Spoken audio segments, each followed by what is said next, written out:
Paulsen y nuestros panelistas e invitados son una combinación clave por la 92.9 FM. La clave me escucha.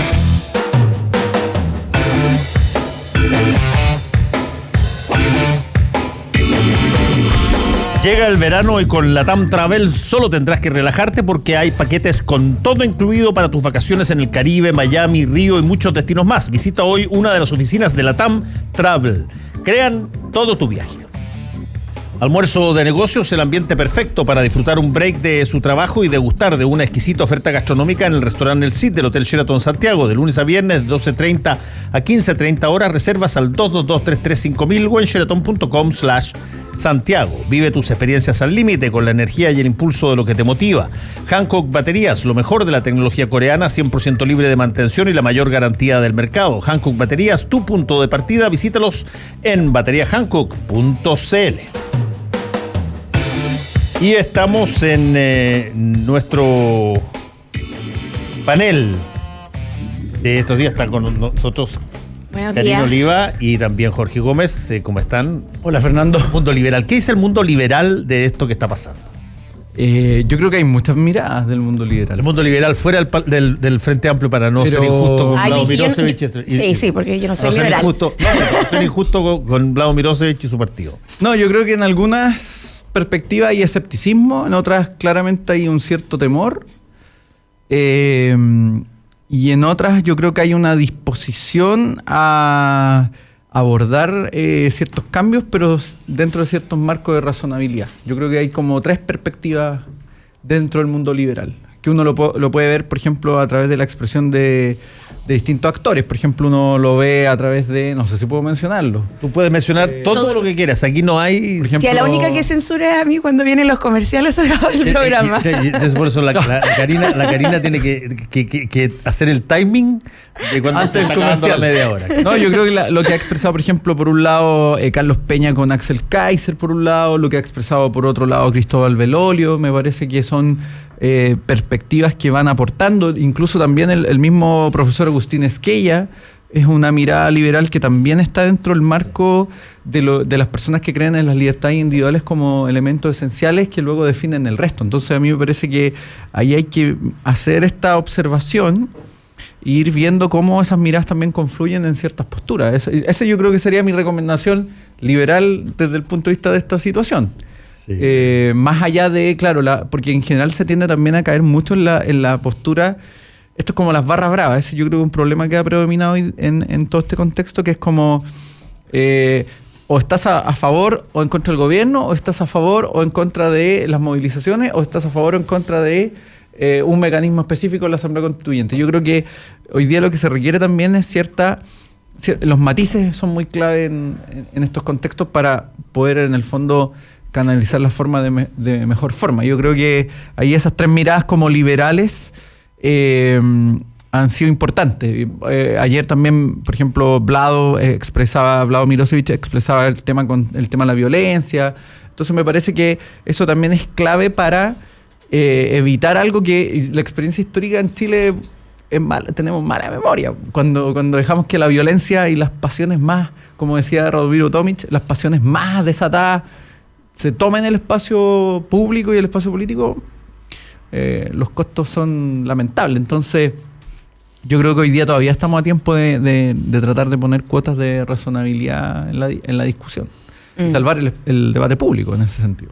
Pero, ojo, sin la supresión del conflicto, que en el fondo las diferencias. Yo creo que las diferencias se tienen que plantear abiertamente, pero dentro de los marcos de lo razonable, pues si no...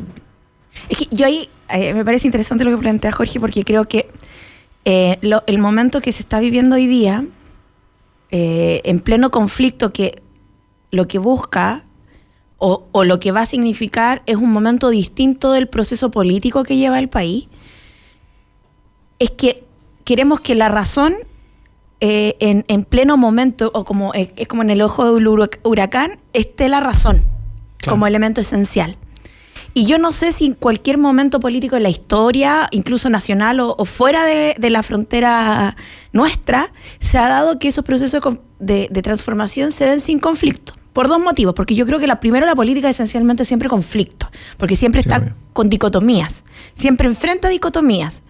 Y por lo mismo son contradicciones en un momento político. Yo creo que lo que me pasa cuando se ve los niveles de agresión y violencia es complejo.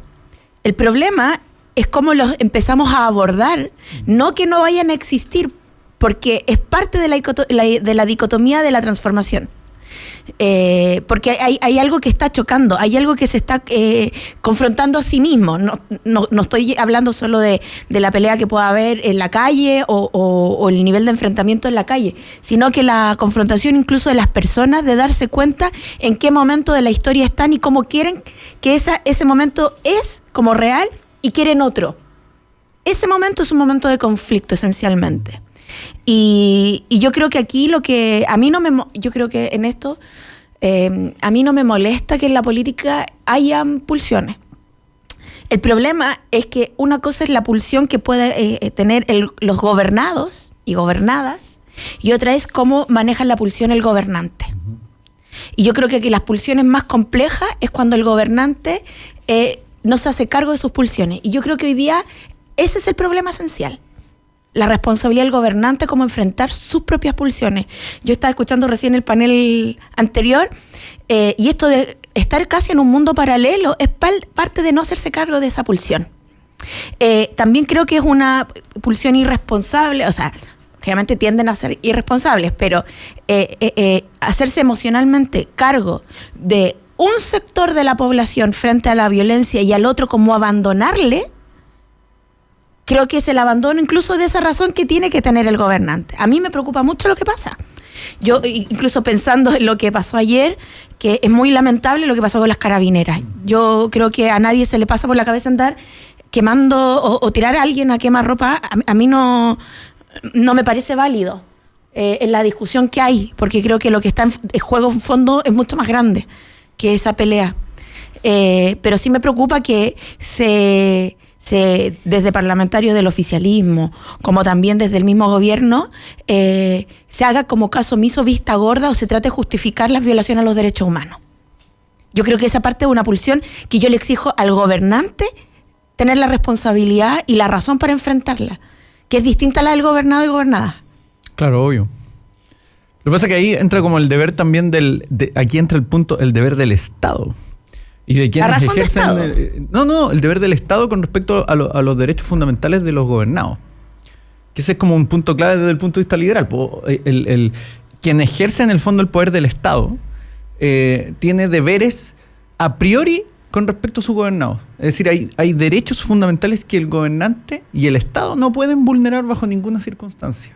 Yo creo que eso hoy día en la discusión también a veces se tiende a olvidar. No solo en la expresión como de la acción de los agentes del Estado, si queremos llamarlo así, sino también en la concepción que se tiene con respecto al rol del Estado en la resolución de conflictos de diversa índole. Yo creo que ahí también es necesaria esa reflexión. Y también creo que, por ejemplo, a propósito del tema de los derechos humanos, también yo creo que aquí se hace evidente en muchos casos, no solo, por ejemplo, fíjate en el marco como institucional, es decir, cómo funcionan las policías, cuáles son sus protocolos, cuál es su nivel de profesionalismo, sino también en cómo funciona el propio Instituto de los Derechos Humanos. Porque hoy día tenemos, por ejemplo, un director que dice una cosa un día y al otro día dice otra. Y entonces yo creo que hoy día, como sociedad, tenemos que, por ejemplo, asumir que hay una tarea clave en profesionalizar aún más nuestras instituciones, como las policías y, por ejemplo, el IND y otros organismos. Yo creo que hoy día vemos también una cierta, no sé si la palabra correcta será precariedad en el funcionamiento de ciertas instituciones, lo que obviamente, de alguna manera, también explica o refuerza la idea de una falla en el funcionamiento. Pero déjame ponerte con un ejemplo absolutamente práctico, donde a mi modo de ver está el mayor problema cuando se tratan de elaborar medidas para hacer como que se escucha a la población y tratar de hacer una contención de muchas de estos conflictos o encauzarlas dentro de una potencial salida. Voy a poner como ejemplo lo que se decidió ayer en en el Parlamento respecto de las prohibiciones a las reelecciones indefinidas de parlamentarios. Se decidió de que van a haber solamente 2 reelecciones, o sea, la posibilidad de 2 reelecciones para diputados y una reelección para senadores, ¿ok? Pero resulta que eso vale a partir de ahora. Es decir, todos los parlamentarios que ya están elegidos, incluso algunos que vienen desde el año 90, parten de cero aquí. Parten de cero. La letra o sea, chica. tienen 2 los diputados y tienen... O sea, corre desde la próxima elección. De los electos en el futuro. O sea, Melero podría elegirse 3 periodos más de nuevo. Desde cero. Dos periodos más podría elegirse Melero y podría elegirse un senador que está desde el 90, un periodo más de 8 años. Y por lo tanto, tú dices, pero perdón. O sea, no se estableció como, los que están hoy día. O sea, no... lo que yo creo que correspondía es que todos aquellos que ya fueron reelegidos no pueden competir en la próxima elección. Y todos aquellos que fueron elegidos tienen una o 2, claro, en caso que sean diputados o senadores y que fueron por primera vez. Pero no, aquí dijeron, no, ok, solo 2 para diputados, 1 para senadores, pero hacemos como que el Congreso partiera hoy día. ¿Y estuvieron todos de acuerdo? No, fue la gran mayoría y votó. Pero tú te das cuenta que cómo crees tú que la ciudadanía va a reaccionar ante una situación como esta. Te van a decir, pero me estáis viendo qué, te ando Marruecos abierto, qué cosa es lo que no entendieron de la seriedad, Fernando, del problema. Que ahí hay un punto clave, me parece interesante. Ahí se vuelve que es más importante la pulsión de los gobernantes, es la que no logra ponerse y se le exige que la gente en la calle controle. No, por eso digo, o sea, más allá de eso hay un punto clave en esto que dice Fernando y me parece como interesante considerarlo. Y creo que no se está considerando porque yo estaba como leyendo mucho el tema para entender bien cómo van las dinámicas y todo. Y claro, por ejemplo, un discurso que es predominante hoy día es como que este tipo de situaciones tendría una causa que sería la Constitución. Y uno puede discutir eso, pero lo que vemos en el ejemplo que tú das es que al final podríamos tener la Constitución más perfecta y este tipo de triquiñuelas ocurrirían eventualmente igual. Porque hay un problema que yo creo que en la discusión pública hoy día no está tan presente, que tiene que ver con marcos éticos. Es decir, ¿cuánto de nosotros aplicamos autogobierno más allá de las normas existentes? Y esto aplica desde el punto de vista, y yo sé que Fernando probablemente lo piensa, desde el punto de vista, por ejemplo, del mercado, pero también desde el punto de vista de la función pública. Porque al final lo que vemos hoy día es que nuestros legisladores, aun cuando en el escenario complejo en que vivimos, parecen no considerar eventuales efectos de sus propias acciones, pudiendo haberlas tomado. Es que hay un elemento importante sobre el marco ético, porque Oscar Rementería llegó. Sí, muy buenos días, don Fernando, buenos días, querido panel. Y le traje dulces de Halloween. Poco sí, o la bolsa estaba solamente eso. Es que me lo comí todo el fin de semana dulce. Los sobrinos. Claro. No, mira, en relación a lo que tú decías, yo estoy completamente de acuerdo. La Constitución te da un título, elecciones democráticas, como te quieras llamarlo, y le da las atribuciones a una ley orgánica constitucional para que diga cómo se van a elegir, cuánto van a durar, etcétera. Y es ahí donde se cometen estas faltas éticas como tú lo planteas. ¿Cómo lo va a recibir la ciudadanía de que le están diciendo ya no va a haber más reelección? Pero esta persona que lleva 20, ¿cuántos años ya? 29, 30 años en el Congreso, puede estar otros, 8, 12 años más, porque ahora le vamos a aplicar esta prohibición de reelección, pero lo estamos considerando como que es nuevito, como que es primera vez que ha llegado al Congreso. Entonces eso genera un resquemor en la ciudadanía y después vamos a tener gente a las 5 de la tarde enojada, un porcentaje de ellos, por esta ley que la consideran una burla, porque finalmente lo que hace es, de cierta manera, en algunos casos asegurar de que se apernen los mismos de siempre 2 años más, porque no le pusieron el coto a aquellos que ya llevan mucho tiempo.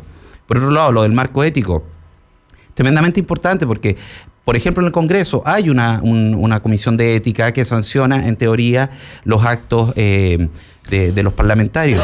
Pero aquí el elemento más importante es cómo yo voy a castigar esa conducta poco ética. Cuando yo no tengo una sanción a estas conductas que considero poco éticas o antiéticas, finalmente se van a reiterar en el tiempo. Recordemos que cuando a un parlamentario le falta el respeto a alguien en sesiones, porque ahí se siente con total impunidad, lo sancionan con un 2% del sueldo. Po. Esa cuestión es una burla en todas partes. Entonces, la ética es importante, sí, pero ¿cómo yo voy a castigar a aquellos que pasan a llevar... Yo ahí discrepo de ti, Oscar, porque en el fondo mi apelación al concepto ético no es la respuesta conductista. Es el autogobierno. Porque en el fondo, claro, porque al final yo podría elevarle la multa y quizás quitarle la mitad del sueldo.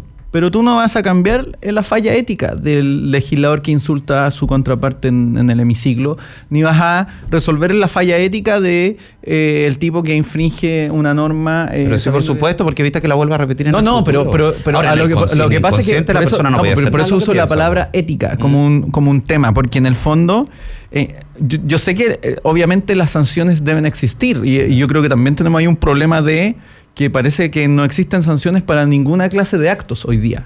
Hoy día es como hay como una relativa impunidad que uno después uno puede discutir si esta es como una lógica de impunidad previa, pero en el fondo a lo que voy yo es que yo creo que poco también se ha trabajado el tema de la ética como un elemento que permite finalmente generar conductas, y aquí me pueden llamar como yo creo que hay un problema, ¿no? o romántico, que es el tema de conductas virtuosas. Conductas virtuosas. Yo estoy totalmente de acuerdo contigo. Lamentablemente nuestra clase política tiene un nivel de calidad que es absolutamente aberrante. Y lo podemos ver en las leyes que están saliendo ahora, esto con las exigencias sociales, cómo la clase política lo ha recibido y qué es lo que está legislando, porque yo he visto en la última semana, como nunca, el desfile de políticos en los matinales, dando a conocer, y todos de acuerdo, oye, si esto lo veíamos venir, todos tienen soluciones. Y todos tienen soluciones, y tenemos que escuchar a la ciudadanía, y aquí se pegan los puñales y la piedra en el pecho y todo el cuento. ¿Y qué pasa? Aprueban leyes que son mediocres. Leyes que son hechas, es un traje a la medida para las personas que ahora están en el Congreso y que quieren mantener sus privilegios. Entonces, ¿qué es lo que pasa? Muchas veces la clase política tradicional, estoy hablando, cree que somos tontos. Cree que no nos damos cuenta de que están haciendo leyes para ellos y después se quejan porque la gente sale indignada a protestar. Yo creo que la construcción ética del Estado tiene hoy día en nuestro país un problema de origen.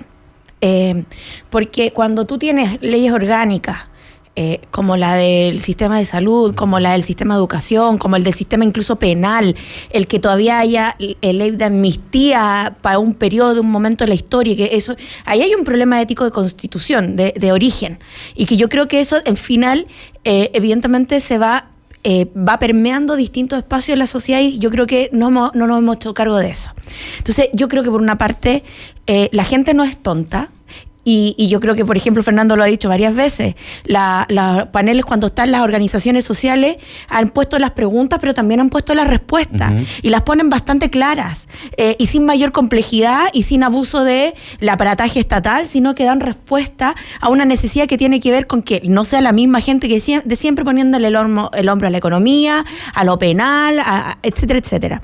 Entonces, a mí me preocupa cuando de distintos sectores, voy a poner un caso, Hernán Larraín, el presidente de Bópoli, habla de que no necesitamos una nueva constitución ni un plebiscito porque lo que necesitamos es un nuevo Estado. Entonces, para configurar un nuevo Estado, para educación, para salud, entonces yo digo, esa retórica, la gente se da cuenta que es falsa, porque para tener un nuevo Estado, con una nueva educación, con una nueva salud, tú necesitas una nueva constitución. Sí.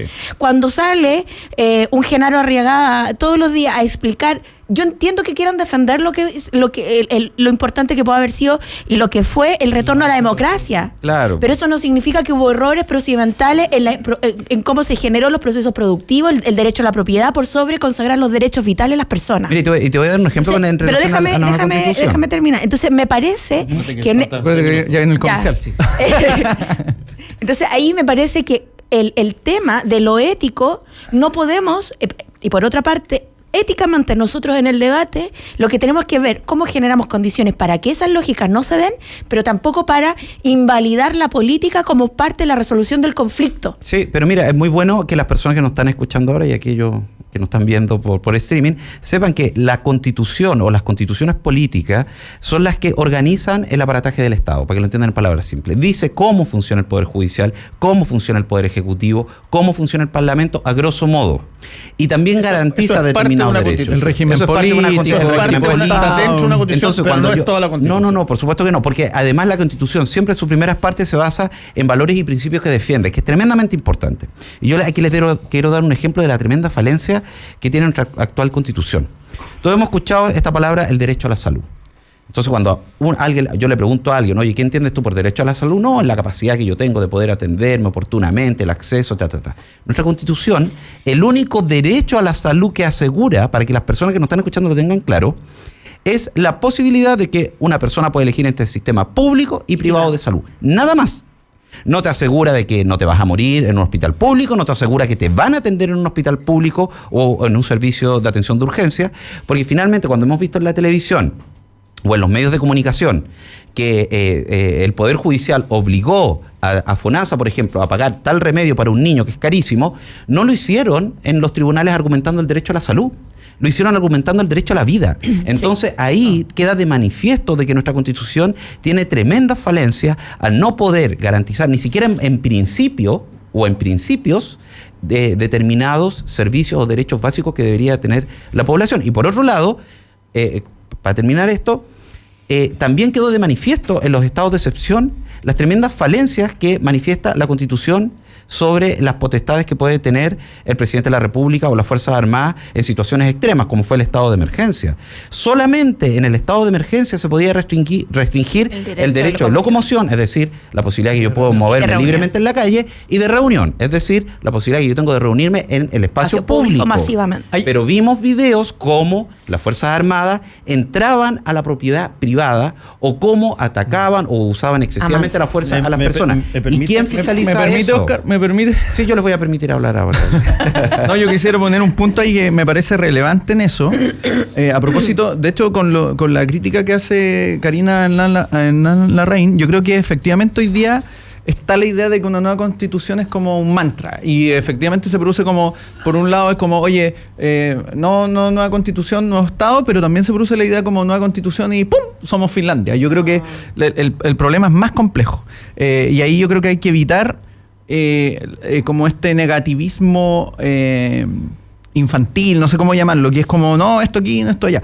Y a propósito de lo que hizo Oscar, me parece que es súper clave un tema que es muy relevante en esta discusión, que es que poco conocemos, en el fondo, no solo la Constitución en sí para la discusión, sino también la pregunta es cuánto conocen las propias autoridades o los propios legisladores nuestra legalidad, nuestro orden jurídico en sí. Y yo creo que ahí es un desafío, porque también la ciudadanía, yo creo que una de las tareas primordiales es también, por ejemplo, el conocer el marco constitucional. Yo sé que los constitucionalistas dicen no es necesario, porque en el fondo la gente expresa esas necesidades de otra forma, pero yo creo que igual es importante porque, por ejemplo, los mismos funcionarios, probablemente uno podría hacerse la pregunta, ¿cuántos funcionarios sabían que en un estado de emergencia esas acciones están restringidas? ¿Cuántos lo sabían? Y ahí hay un problema que es serio en términos como de sociedad. Es decir, ¿cuánto conocemos? Como muy pocas personas lo conocen, se prestó para tremendos abusos. O sea, que hayan militares en zonas que no tenían estado de emergencia es ilegal, pero ahí estaban. Y todos lo encontraban de lo más natural o lo más normal que existiera. O por ejemplo, Fernando vivió en Estados Unidos, probablemente, refútame tú, pero hay algunos autores que plantean que... ¿Qué palabra más fea esa? Refútame.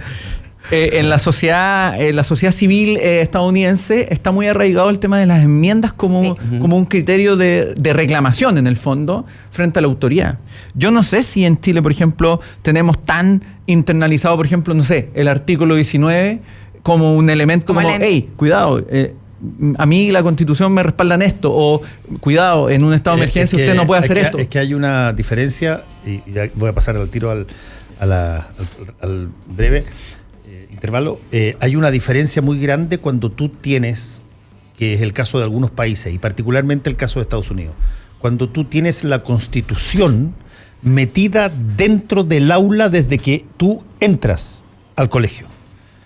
Desde que tú entras al colegio, en Estados Unidos todavía en muchos colegios, tú recitas un pledge, una promesa de adhesión a la Constitución. Sí. Y la dices al aire. Una religión civil. La educación cívica que se te pasa, los cursos de historia que se te pasan, una de las partes fundamentales es conocer los dos documentos más centrales que tiene Estados Unidos en toda su historia en términos de su relación con el Estado y la civilidad, que son los Bill of Rights, el compendio de derechos que tienen las personas, y la Constitución, que es una Constitución bien breve. No es muy larga. Son enmiendas muy y por eso que probablemente la gente la pueda aprender más rápido. No es muy grande. Tiene una serie de enmiendas, efectivamente, a medida que ha pasado el tiempo, como la base central. Sí. La base central de derechos y de la forma en que están distribuidos los poderes del Estado. No cambia. Te han agregado enmiendas. Sí. Por ejemplo, hay una enmienda, que es la segunda enmienda, que es la del derecho de los estadounidenses a portar armas. Y bueno, la que más defienden. Claro, sí, que es una que se plantó muy poco tiempo después de que salió la declaración. La declaración de independencia y surgió la primera constitución. Creo que es John Adams, entre otros, uno de los que la impulsa, porque dicen, oye, hicimos una constitución donde el poder está radicado no en el presidente. No, en el soberano. De hecho, el presidente Es un mandatario. es el cuarto capítulo, creo, aparece de presidencia. Aparece antes el Congreso, Sí. que el presidente y los derechos de los estados. Pero dice, ¿y qué pasa si es que el presidente asume con los poderes que tiene y se vuelve loco? Y de repente se vota dictador. Y de repente empieza a llamar a la milicia, que tiene el derecho de llamarla, a sujuzgar a los ciudadanos. Y por lo tanto dice, tenemos que poner una cláusula donde el último resorte de protección de la democracia sea los ciudadanos. Y los ciudadanos tienen que tener la posibilidad de enfrentar a la milicia y por lo tanto tienen que estar armados. Eso te estoy hablando en 1700 Sí, y tanto. sí. Es decir, el derecho a la rebelión. Hoy día tendría otra total lógica. Sí, pero eso que te estoy diciendo lo saben todos porque se enseña, porque hay cursos de educación cívica que te la pasan como historia y por lo tanto tú estás constantemente haciendo referencia a la Constitución, que es una gran diferencia cuando a ti intencionalmente, a mi modo de ver, te sacaron educación cívica para que fueras más bruto y supieran menos de los derechos que tienes. Además, nuestra Constitución está mucho más apegada a lo que es el derecho romano. Napoleónico. Napoleónico, claro. Que a lo que hace la Constitución norteamericana. Y además en ese Claro, se que consagra el el Estado derecho. federal, acuérdate tú que había un recelo en el caso de Estados Unidos siempre, porque hay otra diferencia que es fantástica, porque a uno se le olvida. A diferencia de todo el mundo hispano, que nosotros fuimos conquistados por España para venir a buscar oro, a venir a buscar riqueza, la llegada de los peregrinos a Estados Unidos escapando de persecución religiosa. No tiene nada que ver con venir a buscar plata. Porque Ellos era escapaban distinto. de la Iglesia de Inglaterra, que perseguía a una serie de denominaciones religiosas. Por lo tanto, los tipos se pusieron en 13 colonias y cada colonia adquirió una relevancia propia y por lo tanto el federalismo estaba casi a la mano después y los tipos nunca quisieron que el presidente tuviera todos los poderes ni fuera tan potente ni poderoso como para poder hacer las cosas. De hecho, eso es interesante. Bueno, es casi Oye, como... perdona, tengo que hacer la pausa. Sorry, pero Jorge, ahora te tocó a ti, Jorge. Volvemos con combinación clave. La clave me escucha. Nos hemos decidido a revelaros este misterio porque no consideramos justo el que vosotros, grandes y verdaderos amigos de lo auténtico, os sintáis engañados, no ya por vuestros padres, naturalmente, sino por otras opiniones ignorantes.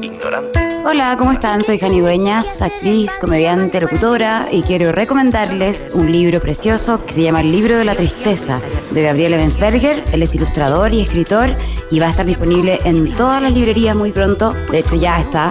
Así que búsquenlo, es un súper buen regalo de Navidad. Es un libro infantil, pero que también es para adultos y habla de la tristeza y de la alegría y del poder de la imaginación. Y eso es para todos. Así que esa es mi recomendación. Yo siempre estaré a tu lado. Yo siempre estaré a tu lado. Yo siempre estaré a tu lado. Yo siempre estaré a tu Es lado. una señal. Los tiranos vienen hacia acá. Y estamos listos para ello. Tendremos que hacer algo.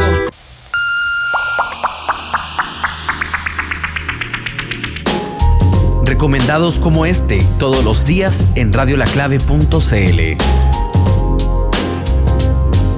La clave me escucha.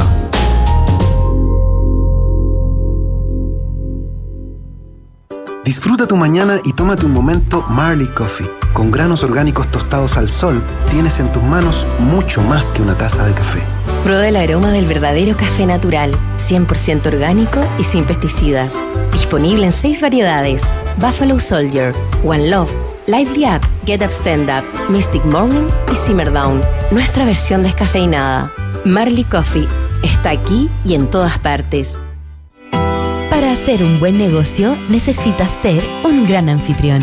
Para organizar un seminario productivo, debe elegir el lugar correcto. Visite Hotel Nogales y compruebe que superamos sus expectativas. 5 salones de hasta 300 personas con equipos audiovisuales, estacionamiento y Wi-Fi de alta calidad. Cotice en hotelnogales.cl o al 2233 56 958.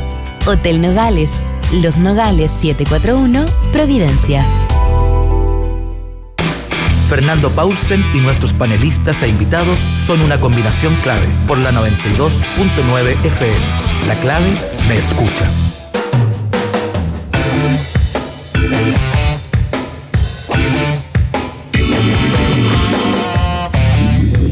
Está junto a nosotros Marley Coffee, un café 100% orgánico en 6 diferentes variedades para disfrutar donde tú quieras. Encuéntralo en supermercados, minimarkets y cafeterías del país. Con Marley Coffee disfruta tu día con toda la onda.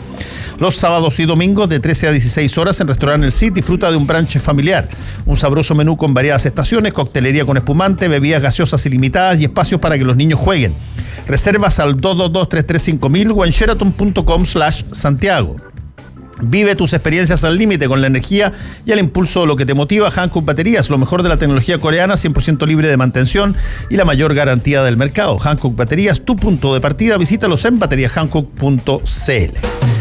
Estamos con este panel. Déjame plantear otra cosa que me parece interesante, porque una constitución a veces se malentiende lo que es. Se cree que es un postulado de un grupo o alguien que se tiene que votar. Y no es eso. En términos estrictos, una constitución es un acuerdo, por eso se llama pacto social, un acuerdo entre ciudadanos de cómo quieren que sean las normas que los van a regir dentro de su país. Por eso, no es válido que los candidatos presenten cada uno su propia constitución tal cual como uno promete un programa de gobierno. No es así, porque necesita ser en su esencia, consensuado. En su construcción necesita ser consensuada, y eso después se transmite a través de un plebiscito a la total mayoría del país. Hay distintas formas para eso. Tú puedes hacerlo con un congreso que se actúa como constituyente. Tú puedes hacerlo con una comisión de personas, una convención de personas, de personas que han sido escogidas para eso. Puedes hacerlo a través de una asamblea constituyente, que por ejemplo podría ser la idea que dio en su momento Axel Callis, de que los concejales, los partidos, movimientos, como la elección de concejales es la elección más democrática de todas, porque ahí puede participar cualquier partido, movimiento, quien sea, y ser electo, que se transforme la decisión de concejales en una asamblea constituyente, y por lo tanto la gente, los movimientos, los partidos, las personas que quieran vayan y la gente los vote, y ese se construyen y posteriormente se vota la constitución. Pero lo que no puede ser la constitución es un documento según el prisma particular de cada candidato. Y mira, mi candidato dice que la constitución debería ser esta. Mi candidato dice que la constitución debería ser esta. ¿Es el lastre latinoamericano? Exactamente. Eso no es en ninguna parte del mundo. Es siempre la constitución es una cosa que se propone y que tiene un consenso de base previo entre personas muy amplias. A veces es asamblea constituyente, otras veces es congreso constituyente, otras veces son comisiones constituyentes, pero tiene que ser de una suficiente creación, porque es normas que van a abarcar a todos, no es cosa que estén iniciadas ahí, según una perspectiva particular. Pero ahí en ese yo concuerdo, es más, yo por eso es que esta constitución, desde su origen tiene un problema. Ese problema de esa falla original, que fue presentada desde un ángulo. Había gente que defendía que la constitución había sido aprobada por un plebiscito. De hecho, fue aprobado por un plebiscito. Sí, pero no podemos decir que ese plebiscito reunía las condiciones básicas para. Pero a lo que quiero ir es que yo concuerdo. Yo creo que además una constitución tiene que tener la capacidad de dialogar la heterogeneidad que está hoy día componiendo el país. Uh-huh. Es más, no solo la heterogeneidad a nivel territorial, que ya es bastante grande a diferencia de otros países, la nuestra es bastante amplia. Al mismo tiempo, la heterogeneidad en distintos momentos de la sociedad, el avance que ha tenido, el cambio de la sociedad hoy día en nuestro país es bastante más amplio. Que tenga la capacidad, incluso desde mi punto de vista, de reconocer las distintas identidades de las personas, que nuestra Constitución no la reconoce, ni de los pueblos originarios, ni las diversidades, ni las disidencias sexuales. Pero eso es un debate que tiene que haber. Y porque además creo que en los comentarios, sobre todo de los matinales, del mundo político que ha ido como a tomarse los matinales, que no me parece mal tampoco, ojo, no, yo creo que como curioso, ¿no? Es curioso, pero me parece que ahí el tema va en cómo esa heterogeneidad tiene capacidad de dialogar consigo misma y con el resto, y que por parte no se elimine esa posibilidad. ¿Y con qué lo quiero graficar?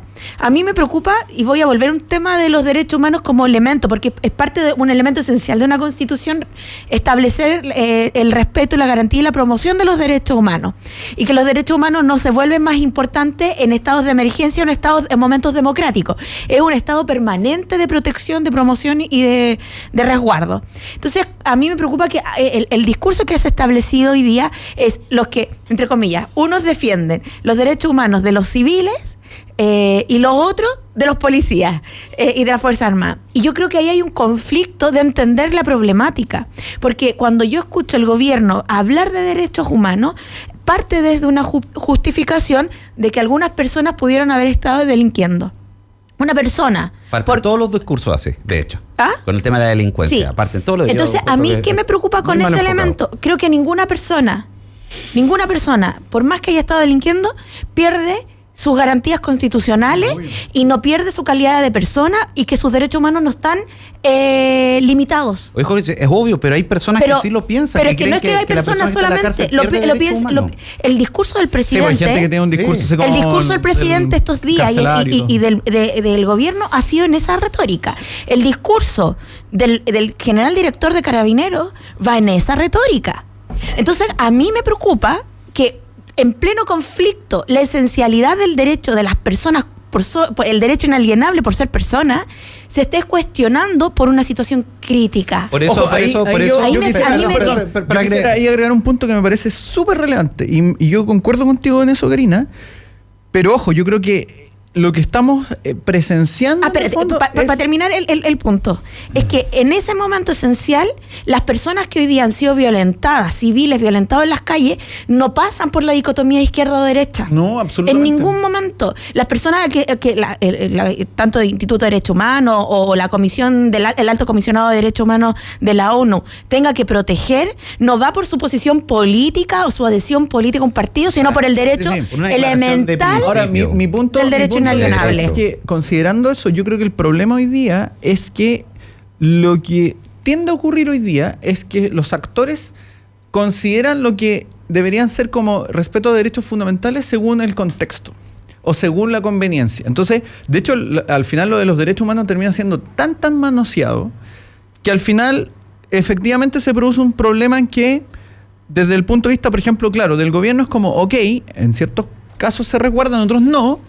Pero creo que también empieza a ocurrir otro elemento que es de preocupación, que tiene que ver con el surgimiento como de opciones alternativas a lo que es el derecho, como ámbito de sanción. Entonces es como, ok, yo puedo funar a este sujeto, o puedo ir a funarlo a su casa, o puedo golpear al carabinero, total, como es un tipo uniformado, no hay violación de derechos humanos. Yo creo que ahí esa línea es peligrosa, porque en el fondo cuando al final nada es derecho, sí, pero todo es derecho, nada es derecho, y entonces se produce el tema de que finalmente las vulneraciones, y aquí vuelvo al punto, yo creo que si vamos a hablar de derechos humanos tenemos que entender que hay derechos fundamentales inalienables a priori a cualquier estructura del Estado, es decir, a cualquier configuración constitucional, a cualquier orden jurídico, a cualquier tipo de régimen, a cualquier tipo de orden económico, y por lo tanto, si vamos a hablar efectivamente de derechos humanos, y este es el punto clave al que quiero llegar, es que tenemos que entender que estamos apelando a la existencia de derechos a priori, podemos llamarlos de derechos naturales o lo que sea, pero estamos apelando a una concepción en que consideramos que la persona es inviolable en términos estrictos, más allá de su posición política, Y eso yo creo que no está hoy día muy presente en el No, debate. y yo comparto lo que tú estás diciendo, Jorge, y yo creo que acá hay un punto que también es tremendamente importante. Hemos visto un seguimiento principalmente del Instituto Nacional de Derechos Humanos a las personas que han sufrido algún tipo de abuso o de acto que lo haya asesinado, etcétera. Vimos hace poco un observador que fue baleado con perdigones frente a ahí por Santa Lucía. Y hay una institucionalidad que yo le he echado de menos y la verdad que ha manifestado que ha sido tremendamente deficiente, que ha sido la Subsecretaría de Derechos Humanos. Es que no está. Encuentro insólito que no se haya hecho presente la subsecretaria para poder monitorear efectivamente cómo los agentes del Estado, y cuando hablo de agentes del Estado me refiero a carabineros y a los militares, cómo los agentes del Estado han precisamente resguardado los derechos fundamentales de las personas. Todos tenemos derechos, pero hay una función principal de un organismo del Estado que es velar por el funcionamiento o la actitud de sus funcionarios. Y en este caso estamos hablando de la policía y los militares. Yo he visto una absoluta ausencia de la Subsecretaría de Derechos Humanos, y eso deja de manifiesto por un lado, que es una subsecretaría inorgánica, claramente, porque no ha funcionado en un periodo tremendamente crítico de nuestro país, como han sido estas manifestaciones, y por otro lado, una falta de capacidad tremenda por parte de la subsecretaria. Y no una falta de capacidad que se manifiesta ahora, es una falta de capacidad que le han venido denunciando organizaciones ligadas a los derechos humanos de distintos sectores desde hace varios meses hasta ahora, donde ella no ha podido implementar propiamente tal lo que son los derechos humanos en las políticas o en las acciones del Estado, y menos con los agentes del Estado. O sea, que en estos momentos tengamos 20 personas muertas. 23 personas muertas. Lo encuentro que es brutal. Y estamos hablando de civiles, y no estamos hablando de personas que tenían un arma. Estamos hablando de que se está investigando, pero hasta el momento no han dicho que esto fue en una balacera cruzada ni nada por el estilo. Estamos hablando que agentes del Estado. Ninguno de los casos, de los 23 casos, se ha hablado de enfrentamiento. Eso para mí es tremendamente brutal, porque ahora nosotros vemos 23 personas, 23 como un número, pero hay que pensar en el hermano de esa víctima, en la mamá de esa víctima, en los amigos de esa víctima. ¿Sabes qué pasa? El domingo estuvieron parte de los familiares de algunas de las personas fallecidas, sobre todo aquellos de estos jóvenes que encontraron en este supermercado calcinado.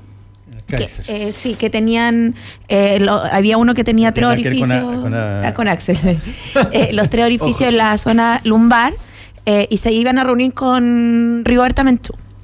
Y entre las cosas que comentaba, que a mí me pareció y me llamó profundamente la atención y que me provocó como ese dolor de colectivo, que es que ellos planteaban como pidiendo disculpas porque estaban pidiendo ayuda a organizaciones civiles frente a una incapacidad del Estado de darle respuesta frente a lo que estaba pasando. Hay errores que el Estado no puede cometer jamás. Una, entregar actas de función erradas, o notificar de haber entregado un cuerpo que al final dicen que no era el cuerpo, que era otro. Entonces aquí hay víctimas directas y víctimas indirectas, y que tiene que ver con cuál es la situación de verdad, el costo, entre comillas, de establecer el orden y la paz. Porque esas familias ya no tienen paz. Y el cuestionamiento y el debilitamiento de nuestras instituciones también se fortalece. Y son familias bastante humildes, en que se juntan con distintas organizaciones y le empiezan a explicar de por qué ellos no son culpables de lo que ocurrió. Como familias trabajadoras, como familias que siempre han sentían el derecho a estar en una manifestación, etcétera, como todo el resto. Y ahí me generó el cuestionamiento personal, por cierto, de cuánto estamos nosotros generando condiciones de protección entre civiles frente a alguien que tiene el monopolio del uso de la fuerza y la coerción, porque no es solo la fuerza, también es la coerción, el elemento coercitivo. El Estado. ¿Y qué es el Estado? Y cómo el Estado mismo todavía, después de haber pasado por una horrenda dictadura, todavía no tenemos mecanismos y estamos completamente débiles frente a estas situaciones. Y ahí no solo me preocupa en términos de pensar un mapa político, cómo salir de esto, sino que también te genera como acongojarte de lo que está pasando, de no perder esa capacidad humana de entender lo que están viviendo esas familias. Quisiera pasar en los 10 minutos que quedan al punto de, busquemos o exploremos las distintas posibilidades prácticas que pueden haber en términos de generar algún tipo de puente. Se ha hablado, por cierto, de una nueva constitución a través de algunos de los mecanismos que se están conversando, y lo que vemos hoy día respecto de hace 15 días es que hace 15 días la puerta era un portón infranqueable respecto de ese tema, y hoy día se levantó un poquitito el portón y se permite que se vea un rayito de luz que pasó por debajo de la puerta.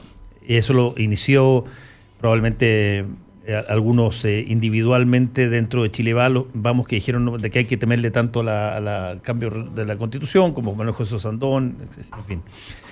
Hoy día lo está diciendo el presidente de Renovación Nacional, el propio presidente ha dicho, mira, de repente podríamos conversar sobre algunas reformas a la Constitución, todavía no a una nueva Constitución, pero el hecho es que algo que estaba total y absolutamente vedado hace 5 días atrás, hoy día no está tan vedado. En segundo orden de cosas, se legisló malamente, a mi modo de ver, respecto de cosas que tienen que ver como las reelecciones de los parlamentarios y la dieta parlamentaria, que mucha gente cree que eso es lo más importante o lo más esencial. Yo tengo la impresión de que no, pero ok. Faltan los aspectos que sí son serios y medulares respecto de algunas medidas, que inevitablemente solamente se van a poder discutir en el marco de una potencial nueva Constitución, que son aquellas cosas que están entronizadas dentro de la Constitución y que hacen que el Tribunal Constitucional sea el que siempre uno va a pedir cuando ya cacha que la cosa viene mal. El Tribunal Constitucional tiene que salvar aquello, y que son el principio subsidiario del Estado, que es una cosa que tiene mucho que ver con quienes tienen autorización para hacer y generar determinados negocios y quienes no. El rol del Estado en la economía, finalmente. El rol del Estado en la economía tiene que ver con todas las leyes orgánicas constitucionales que tienen, por ejemplo, desde los derechos de agua hasta pasando por el tema de las AFP. Y por lo tanto tú tienes una discusión ahí pendiente sobre cosas pero súper puntuales que hoy día te afectan en términos muy prácticos y que no pueden ser resueltas solamente porque te digan que te van a poner un aumento en el pilar solidario de 20 lucas. No, tiene que ser una cosa estructural, una cosa que se salga del marginal, del decimal que queda. Yo creo que en este sentido hay que comenzar a darle poder a la gente, así de simple. O sea, primero aquí tiene que existir voluntad por parte del gobierno, es decir, por parte del presidente de la República. Sin voluntad del presidente no vamos a llegar a nada. Y el primer llamado que haría, con mucho respeto a su excelencia, es que cambie a todos sus asesores. Pues yo no puedo creer que a estas alturas no exista ya un proceso un poco más definido de lo que van a ser los cambios estructurales. Yo comparto contigo, o sea, eso del pilar solidario, subir 20 lucas y llamarlo agenda social, creo que es una falta de respeto para las personas, porque, insisto, no somos tontos, con 20 lucas ningún abuelito va a poder pasar el mes, pasemos por ahí. Así que yo, al llamado a su excelencia, es que cambie a todos sus asesores, porque realmente estar a estas alturas y en este nivel del conflicto es que significa que sus asesores, la verdad que elegantemente valen champiñón y no merece estar en la moneda. Así de simple, eso por un lado. Y por el otro, es comenzar un proceso para preguntarle a la gente a través de un plebiscito, hacer las reformas constitucionales necesarias, porque los plebiscitos están contemplados en la Constitución, para que se le pregunte a la gente, ¿usted qué quiere? ¿Una asamblea constituyente? ¿Usted qué quiere? ¿Que lo redacte el Congreso? ¿O usted qué quiere? Que sea una comisión de expertos. Preguntémosle a la gente y a partir de eso vamos construyendo el camino para tener una nueva Constitución. Yo en lo personal, y fíjate, yo tengo muchos amigos de derecha que están a favor de la Asamblea Constituyente. Lo que pasa es que durante mucho tiempo aquí se demonizó la Asamblea Constituyente como que era una invención chavista.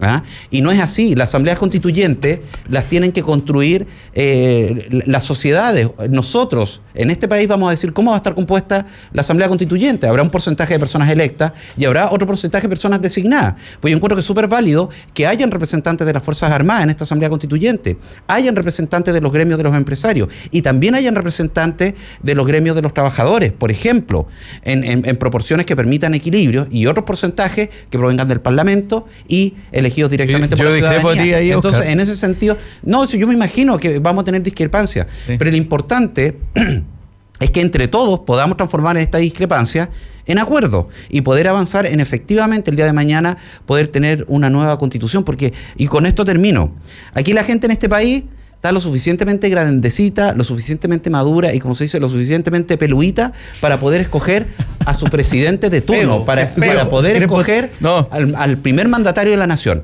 Pero por otro lado la consideran tremendamente inmadura o tremendamente infantil para poder escribir la Carta Magna que nos va a dirigir. Yo creo que ahí hay una contradicción tremenda. Apuntarle, ayudarlo con yo le permito todo lo que usted quiera, don Fernando. Haga de cuenta que es su programa. Gracias, Oscar, gracias. Me voy a tomar la palabra. Oye,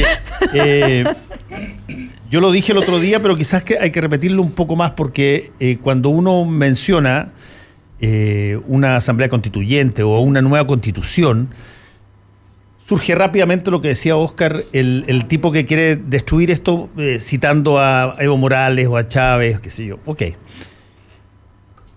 Usemos los últimos 40 años, que me parece como una buena referencia. Tú has tenido en los últimos 40 años nueva constitución en Grecia, en Portugal, en España.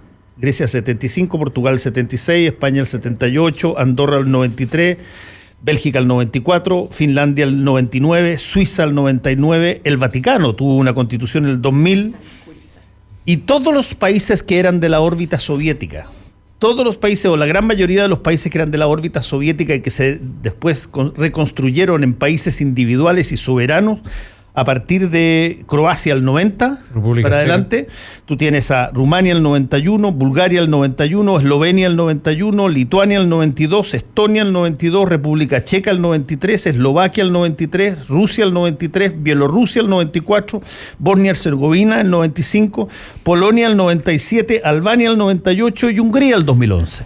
Tienes una cantidad de países, casi todas estas, ojo, cambiaron buena parte de su sistema político y su sistema económico y muchas de ellas permitieron que el sistema incluso capitalista fuera buena parte de su eje central y entraron con una cantidad enorme de valores liberales que eran imposibilitados antes en la época soviética. Y nadie dijo para nada de que eso no se podía hacer o era una cosa porque eventualmente tenía que continuar con la misma constitución de antes. Y por lo tanto, el hecho de que se hagan constituciones no es algo infrecuente. Uno tiene a veces reflejado, porque ve mucho el cine, ve mucho las películas, esta constitución norteamericana que desde 1776 en adelante, en el 78 en realidad la constitución es permanente, casi data. Pero tú tienes países que no tienen constitución, como Inglaterra. Inglaterra no tiene constitución y sin embargo se rige por una serie de estatutos, normas y directrices que están acordadas en tanto los ciudadanos. Por lo tanto digo, no es tan infrecuente esto que ocurre, ni es tan... No es tan infrecuente esto que ocurre y ocurre cada vez que la ciudadanía entiende que tiene que reordenar sus normas de comportamiento y de reglas. Yo creo que en eso hay elementos importantes. Yo creo que hay un sector de los políticos en nuestro país que quiere instalar que solo existe Estados Unidos, China, Rusia y Venezuela, como los únicos países con el que nuestro país dialoga. Entonces, los fantasmas de otros países se ponen como algo como si nos fuese a pasar a nosotros. Es más, fue parte de una campaña esa lógica. Y yo creo que en esto, en lo constitucional, no es solo que se pueda cambiar. No puede ser que sigamos pretendiendo entender que nuestra sociedad va a estar, no va a transformar, sino va a cambiar. Y eso quiere decir que las reglas del juego también tienen que reconocer otros espacios que en un momento anterior no eran reconocidos. Anteriormente nosotras las mujeres no éramos reconocidas constitucionalmente con derechos y deberes. Claro. Y eso cambió y la sociedad cambió y las mujeres hoy día existimos con esos derechos y deberes también. Hoy día hace este mismo año se legisló o el año pasado fue la ley de identidad de género. Sí, el año pasado. Se legisla, eso quiere decir que eso va a tener implicancias en otro espacio de la sociedad y de nuestras reglas del juego, cómo nos referimos a eso. Y ese elemento de entender que cambiamos es fundamental para abordarlo. Ya. No, yo para que hable Jorge, no sé. 30 segundos. Yo creo que el punto clave, claro, las experiencias son muy variadas. Yo creo que el punto clave en cómo terminan esos procesos tiene que ver con qué principios se van instalando en el marco constitucional, pero también a nivel de la sociedad. Y ahí yo concuerdo en eso. Tú puedes tener una sociedad muy capitalista, como son todos los países escandinavos, por ejemplo, que garantizan lo que se llaman derechos sociales o cierto safety net o cierta red de asistencia, y tú resguardas libertades individuales, libertades económicas, políticas, civiles, morales, pero también resguarda cierto nivel de vida para la población en general. Un estándar mínimo, claro. Por lo tanto, yo creo que, claro, el tema clave aquí es con qué criterios se conforma el marco constitucional, porque al final efectivamente lo que uno ve es que después las normas, como las leyes después que se derivan de esos marcos, son las que van ejerciendo más influencia en la vida de las personas más que el propio marco constitucional. Entonces, por ejemplo, el caso de Inglaterra es un ejemplo, o sea, funcionan bajo una lógica de tradición, ¿cierto? Transformaron la costumbre en ley. Por lo tanto, las costumbres, claro, van ejerciendo un dominio, ¿cierto? Como jurisprudencia. Entonces, claramente solo un ejemplo no determina nada, pero me parece que es relevante hoy día en la discusión, si es que se quiere hacer en serio. Es importante qué tipo de principios se quieren mantener, qué tipo de principios. También hay un tema clave, que la tradición constitucional chilena tiene principios liberales muy bases. Pero hay principios liberales muy bases en la tradición constitucional chilena que creo que deberían prevalecer. Nos tenemos que ir. Agradecemos a Karina Oliva, a Jorge Gómez y a Óscar Rementería. Muchas gracias, don Fernando. Muchas gracias. Que vaya muy bien. Volvemos con Combinación Clave. La clave me escucha.